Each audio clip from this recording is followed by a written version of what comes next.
Hello, hello, all. Thank you for joining us again on the Almost Brothers podcast.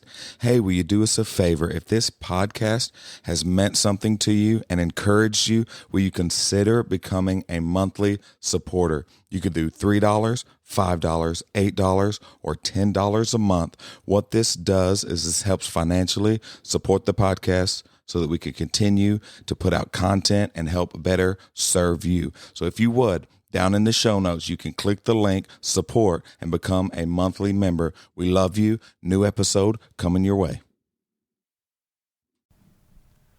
What's up, everybody? Welcome to episode 1 of the new podcast called Almost Brothers Podcast. I am your host, Michael Simmons, here with my co-host, Jeremiah Dell. Jeremiah, how's it going? Good. How you doing, brother? Man, not bad. God is good, man.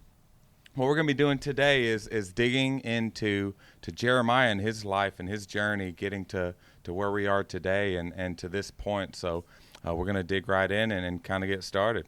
Sounds good. All right. So we want to start off with, let's see give us a rundown, a summary of your life leading up to this point. Just a good summary. Put it all together. Well, I grew up at the Lake of the Ozarks.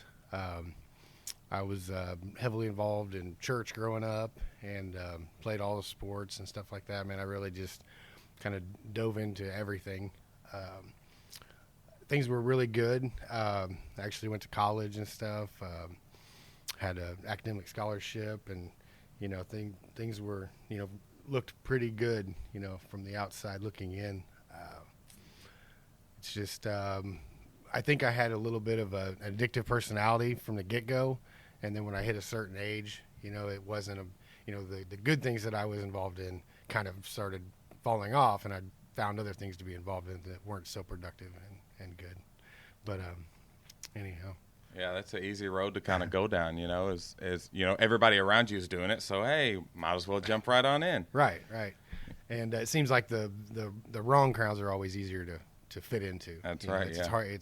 I was talking with my wife about this last night, and I said, it's difficult to stand out, and be the one that's living a life for Christ and being different. So, at that age, at 18, 19, 20 years old, it was very easy for me to fall away from what I was raised in and go to what was popular and what the world would call fun. Oh yeah, especially you being an athlete growing up, it's like that. That's what the athletes do, man. They're partying or they're doing all these other things, and you hang out with them all day long. So it's like, man, I don't want to stop now. So I guess I'm gonna hang out with them. Let's go party, let's go do something, and it's hard to get away from that. It really is. Right, and then it finally got to the point where it just wasn't fun anymore. It was more of a lifestyle. Drinking, and then it led to drug use and stuff, and it took me down a road that I did, I was not happy with, and it kept me there for a long time. But yeah, it's fun. It's fun when you're a kid, yeah. And then you become an adult, and it's like, oh, this isn't cute anymore. Right. It's going to parties and being a 30-year-old at the club, kind of like I was. It's like, man, it's a little rough. It's you look around and you see all these young kids, and you're like, man, I thought I was just going to be here a little bit, and God, what have I done? I've dug this hole. Now I got to dig myself out. That's right.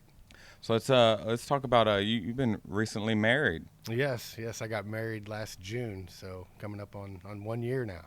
Oh man, how's that going? It's wonderful, man. I've got a wonderful wife. She's my best friend, my biggest supporter, and she's a godly woman, man, and she pushes me to be better every day. Yeah, you still got that newlywed glow on you. We've been married 14 years. Oh, you're still glowing. Yeah. I try. She's pretty awesome. But the 1 year is definitely a little bit different. You grow to love the little things about each other as years go on. The new things that you learn about each other, which y'all knew each other for a while, right? Right. So you kind of got that as going into it as friends. That definitely helps instead of just kind of going into it. Yeah, that's awesome, man. All right, so we want to move on to just ask you. So right now in this current climate, where do you see yourself at when it comes to ministry?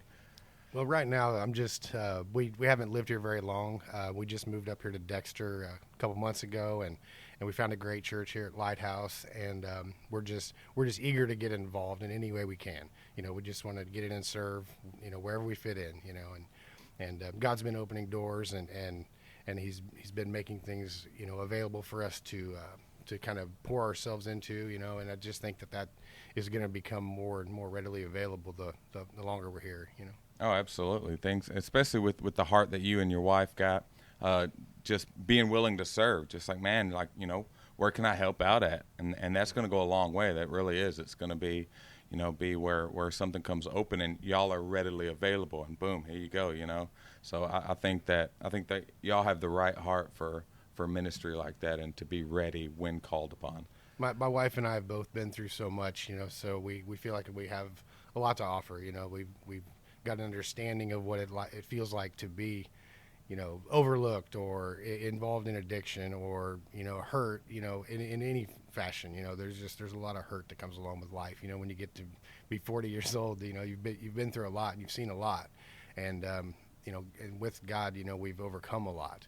And so we're really eager to pour back into other people who may be in that situation that we were in not that long ago. Oh yeah, and going through those situations, you have a better understanding of what those you have people. A compassion for it. You have a absolutely. compassion for people that are hurting, because you see, that they're struggling in it, and they would love to get a way out, or find a way out, and they just can't seem to get out of that rut and break those chains. And we just want to be an example, and we want to be available to help people who are in that situation. Oh, yeah, I think that's the biggest thing, is being, for those people that maybe find themselves in that situation, and the only people they know is those that were in that situation with them. That's right. So having people like you and your wife that's been there, but dug yourself out, with the help of Jesus, dug yourself out, that you could go to those people and give them somebody that they could talk to, that they could lean on. Right, because without people, there's certain people in my life that God had placed, along the way over the past 5 or 6 years, who have spoke life into me and encouraged me and helped me through things that I wouldn't have done on my own. And so we just want to be that for somebody else. Oh yeah, that's beautiful. So here recently we had a shutdown, a church shutdown. I just wanted to pick your brain and see how your family coped with that, how your family handled that, because I know y'all haven't been here for a while and you really didn't know a lot of people. How did y'all kind of get through that, and how did that experience help or hurt you? Well, it definitely, we had a lot go on within those last 5-6 months, with the COVID-19 thing going on. We had a house fire, then our church shut down. And so we, with all that going on, it moved us from Malden up here to Dexter. And a lot of people surrounded us and helped us out. They jumped in and helped us move all of our things. And man, there's too many to name, but we met a lot of people through the move.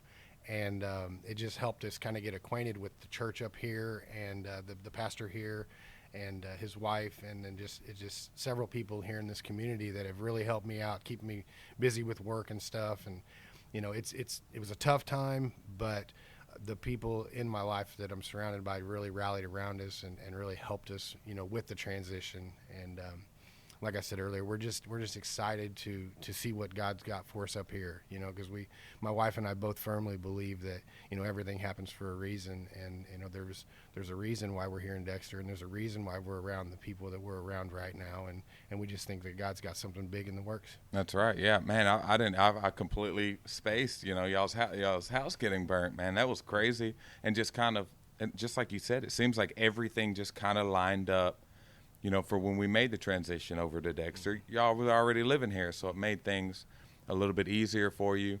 I know your wife works here, so it just made things, sometimes we don't understand God's plan in the middle of his plan, right. When all chaos is breaking loose. Mm-hmm. But that's cool. That's a good attitude to have, thinking that, man, this is all for a reason. This is all for a purpose. And then we know that there's a purpose behind it, because there was such a peace through all that chaos. When it seemed like everything was falling apart, my wife and I and our children, we were at peace with things. Yes, it was hard at times, and some days were tougher than others, but there was still that peace of God that was resting upon us and our family, and it's hard to explain to somebody, but God was definitely in control. Oh yeah, especially when people come through, you know people, or the people at the church can come through and help you. You pretty quickly found a place to live. Pretty quickly, Yeah. your schedule started Oh, filling it up. was amazing. I mean, normally when you try to find a place to rent, it's a process. We moved in the next day. Yeah, It was that's just, great. it Yeah, was just amazing. great. And I know you've been staying busy. You have a explain your business that you have. Oh, I do tile work and flooring and build custom showers and backsplashes, and I've been so busy since I've got here, man. I haven't Doesn't seem like I've had a day off, but that's good. That's God providing. That's exactly right. Yeah, God providing not only ourselves from our thoughts, sitting at home with nothing to do. It gives you stability to stay busy, but also gives your family stability in that crazy kind of transition from one place to another, from one house to another, from one church to another. Right. So that's, man, it's awesome seeing what God is doing in your life, but in your whole family unit's life. I know I had been, I was his youth pastor for a while, and just seeing that kid change, seeing his heart change. I know he's still a teenager like we all were, and all this craziness, but just seeing in services, from one service to another, seeing this kid's heart change and seeing him come down to the altar and really get into the service was awesome to watch. And you take that and look, and you kind of see your whole family that way. Just seeing this transition and watching y'all grow is just an awesome thing to get to see. So we want to move on. What is your main focus? What do you think your main focus is going forward as a family? I think God's got plans for y'all to be a unit in the ministry, but it's also got y'all set apart. You and your wife are so different and can minister so different to different people, and that's a beautiful thing. Do you think maybe pastoral roles maybe in your future somewhere down the line? Do you see yourself? I know you said like helping people who drug dependency and stuff like that. Would you ever see yourself as a pastor or something like that? Well, I can definitely see my wife as a pastor because she used to be one. But Yeah. myself, I don't really know what God has called me to do. I know that, like you said, working with addicts and stuff just comes very naturally for me because I can understand the struggles that go along with that, and I can have compassion for people in that situation still. But I'm not sure exactly what it's going to look like because with everything going on, the church has been operating outside of its normal boundaries. Things are a little different right now. But I think there's going to be opportunity for her and I both to get involved in different facets of the ministry. Oh yeah, and that's going to lead me right to my next question. How excited are you to get back inside and to get, I don't want to say church as usual, but to get back to gathering together with believers and being able to worship in a building? It's funny. It's something that I think a lot of people have taken for granted. You don't realize how much you miss church and you miss being able to hug on people and love on them and have fellowship with them. I miss our men's dinners that we used to have, where everybody'd get together and gather. And, it's just, I think that me personally, I'm ready. I mean, I'm like a bulldog about to break a chain, man. I'm ready to get back into church, man, and do it on another level, do it with a grateful spirit. Because without it now, you kind of I kind of realize how much I miss it, and how much I took it for granted. And, I'm just ready to get back in and do church different than I did before. Yeah. I want to worship with all my heart. I want to serve, when it doesn't feel like I want to do, when it's hard, when I'm tired and I'm wore out, I know, and it's easy to say, well, somebody else to do it. No, I want to be in there and I want to be doing my part. And that's where I'm at. And I think you perfectly put, we got used to it. We're going to church again. Another service. And we stopped being excited about what God is doing. We stopped anticipating and looking forward to what God is going to do in the service. And I think that this kind of stop and reset is going to set a fire under all of us that, man, this isn't just a normal everyday thing. Like, this is exciting. Man, getting to gather together and to worship all together with our brothers and sisters, man, that should be exciting. It should be an exciting thing. We get so so excited about a baseball game or a basketball game or a football game. I know you like the Chiefs, but we'll forgive you for that. We get so excited for these games. And when it comes to church, we just feel like it's just, we just come in and we're looking at our watches and we're ready to get out so we can go eat. But I think that just like you said, this is really going to set a new standard for us, and it's not going to be church as usual. It's going to be, man, I'm excited. I'm ready to get back. I'm ready to worship and to, like you said, the meetings and the just getting together and doing life with each other is going to be beautiful and awesome. Especially, being here at the Lighthouse in Dexter and under this amazing pastor, just to be able to worship and to serve with such a great group of people is going to be just so awesome. I look forward to it, man. I look forward to being with you, to growing with you and your family, and also to doing this podcast together, man. This is going to be fun, just the conversations that we get to have, the people that we get to have on here, and just kind of just have a good time, man. I look forward to it, and I'm glad we're in this journey together. Yeah, me too, man. It's exciting. What kind of things would you like to see this podcast hit on? Because sports, and I know we're kind of going to throw a little bit of that in, but we're definitely going to talk about church and struggles and journeys and just all of that.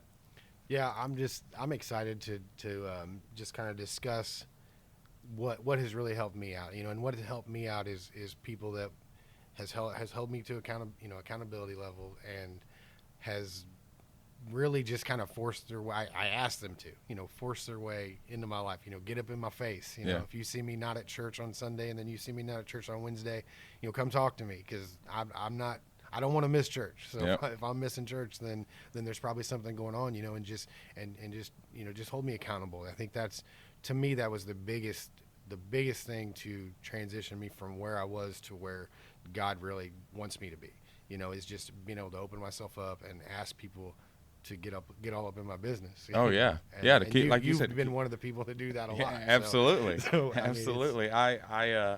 I'm good at that. I try to pull the best out of people because I grow from hanging out with people. I try to take what these people are good at, what you're great at, and use it to myself. Where I struggle, you're strong at. Where you struggle, I'm strong at. So I love having those brotherly relationships to where I can use and grow off of the people that are around me. But we're going to end that today right here. We appreciate y'all joining us. This is the Almost Brothers podcast at Lighthouse Church in Dexter. If you don't have a home church to go to, check us out. We're on Facebook. We're on Instagram. Check us out. It's a great place. We love God. We love people. Man, we just want to grow together. We want to live and do life with one another, man. So check us out if you don't have a home church. But this has been the Almost Brothers podcast with Michael. Jeremiah. Love y'all very much. God bless you.